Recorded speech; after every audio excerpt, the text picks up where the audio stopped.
Sudah 23 tahun kami mewarnai Indonesia. Lebih dari 500 komisariat tersebar di seluruh penjuru negeri.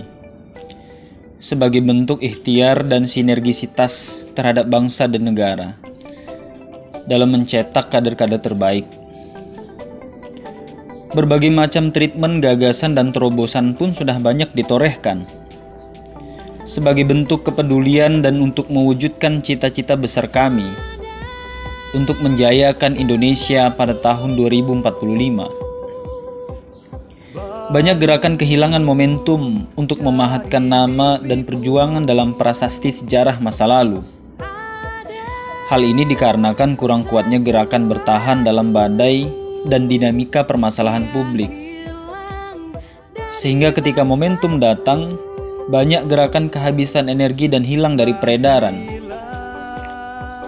Lemahnya kualitas setiap individu yang juga menjadi akumulasi rendahnya kualitas gerakan. Sehingga seringkali membuat gerakan gagal memaksimalkan setiap momentum yang datang.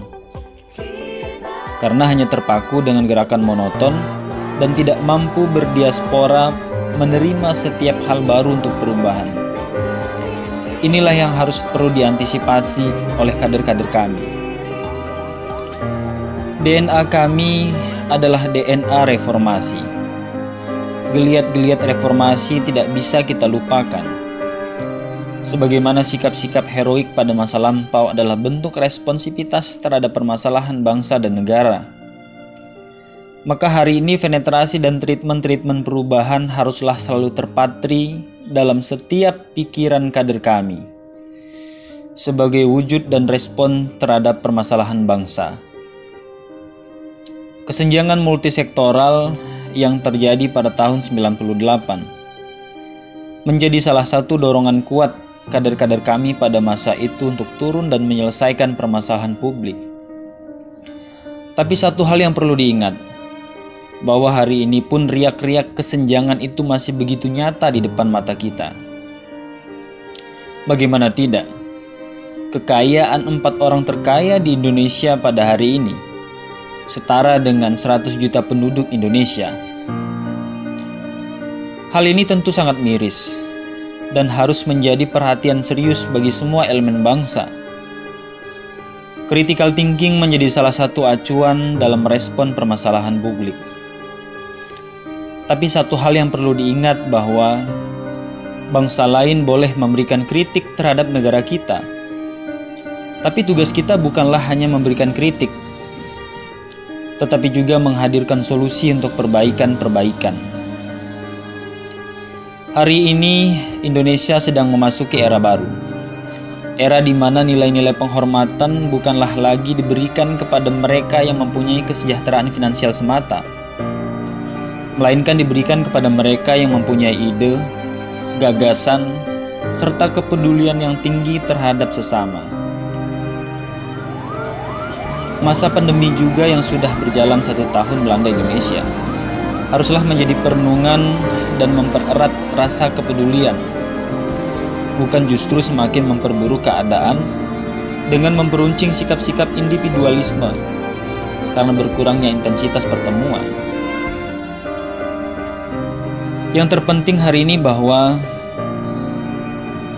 para pemuda dan kader-kader kami tidak boleh puas dengan capaian-capaian masa lalu. Sebagai seorang kader kami juga tidak boleh puas dengan torehan-torehan para senior di masa lampau.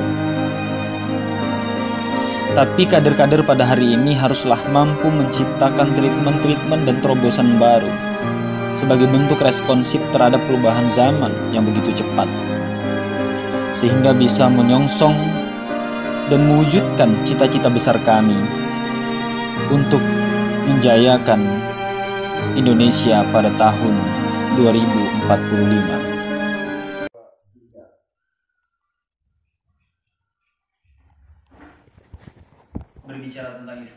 Berbicara tentang instruktur, artinya kita berbicara tentang transformasi kebaikan. berbicara tentang instruktur, Berbicara tentang instruktur, artinya kita berbicara tentang peningkatan kapasitas dan kapabilitas di dalam setiap diri kader. Instruktur bukan hanya memberikan kegiatan-kegiatan yang bersifat formalitas semata, tapi lebih dari itu semua. Instruktur haruslah memastikan setiap keanggotaan yang mengikuti berbagai kegiatan yang ada di dalam kegiatan, baik pelatihan maupun daurah-daurah, peserta harus mampu dan mengerti esensi dari setiap permasalahan. Hingga pada akhirnya peserta dan keanggotaan yang mengikuti berbagai macam kegiatan bisa paham dan responsif dalam setiap permasalahan yang ada. Hingga pada akhirnya para peserta bisa menghadirkan solusi perbaikan sesuai dengan cita-cita besar dari organisasi kami itu sendiri.